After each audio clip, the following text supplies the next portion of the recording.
Hello everyone, আশা করি তোমরা সবাই খুবই ভালো আছো। তো আজকে আমি আমার ননদের একটা কুর্তি পরেছি, কারণ আমার কুর্তি আর আমার গায়ে হচ্ছে না, জানি না কেন। তো আমি বরের সাথে এক জায়গায় বেরোবে বলে রেডি হয়েছিলাম, আমাকে বলেছিল ঘুরতে যাবে এক জায়গায়। তো বুলটি আমাদের ঘুমাচ্ছে, মা এদিকে ঠাকুর ঘরে সন্ধ্যা দিচ্ছে। দেখো, এটা আমাদের ঠাকুর ঘর। ঠাকুর ঘরটা আমাদের খুবই সুন্দর, সব থেকে সুন্দর জায়গা হচ্ছে এটা আমাদের। তো মা এদিকে সন্ধ্যা দিচ্ছে, তো আমরা একটু অপেক্ষা করে গেছিলাম মাকে বলে যাব, কিন্তু মেঘ করেছি বলে আমরা বেরিয়ে পড়েছিলাম। তো আমরা এসেছিলাম এই দাদার দোকানে, শুনেছিলাম খুব ভালো, আমার বর ভিডিও দেখেছিল, দিয়ে বলেছিল ওই দোকানে যাবো মোমো খেতে, বুঝলি তো। তো আমরা গেছিলাম, গিয়ে দেখছি খুব ভিড়।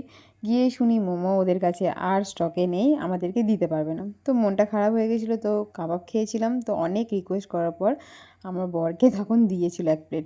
তো কুরকুরে মোমো ছিল মেবি, আমি তো জানি না অতটা, তো ওই জানে ভালো। তো যাই হোক, কুরকুরে মোমোই ছিল হয়তো।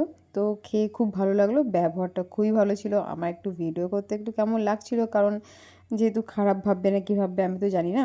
তো যাই হোক, খুব ভালো ছিল, ব্যবহারটা যথেষ্ট ভালো ছিল। ও এতটাই মানে ভালো ব্যবহার করে দিচ্ছিল, দেরি হচ্ছিল কিন্তু সবার সাথে মিষ্টিভাবে কথা বলছিল। তো আমার সেটা খুবই ভালো লাগলো। আর খেতেও খুব ভালো ছিল, কোনো কালার ছিল না, বলতে পারো এক প্রকার আনহেলদি বাট হেলদি ছিল। তো যাই হোক, আমরা একটু বাড়ির জন্য পার্সেল নিলাম, নিয়ে দিয়ে এবার আমরা যাচ্ছি। আমার বর ডাকছে তাড়াতাড়ি আয়, রোড ক্রস করতে হবে। একটা গাড়ি যাচ্ছিলো, আমি বললাম এটা কী রে, তখন ও আমাকে বললো এটা ট্রেনের চাকা। এবার আমি তো জানি না, ও রেলে কাজ করে, ও ভালো জানবে। চলো এবার বাড়ি যাই। দেখো, এই স্কুলটার কাছেই ওই দাদাটার স্টলটা বসে। তো এবার বাড়ির দিকে যাই, অনেক দেরি হয়ে গেছে, তারপরে বৃষ্টি বৃষ্টি পড়ছিল হালকা হালকা করে, তো তাড়াতাড়ি বাড়ির দিকে ফিরছিলাম। তো এখানে আমাদের একটা হনুমান মন্দির আছে, যেটা আমাদের খুবই পছন্দের, জয় বজরংবলী। তো চলো বাড়ি যাই এবারে।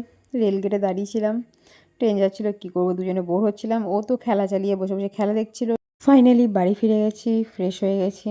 চলো আজকের জন্য টাটা, আবার দেখা হবে অন্য কোনো দিন অন্য ব্লগের সাথে। Bye bye.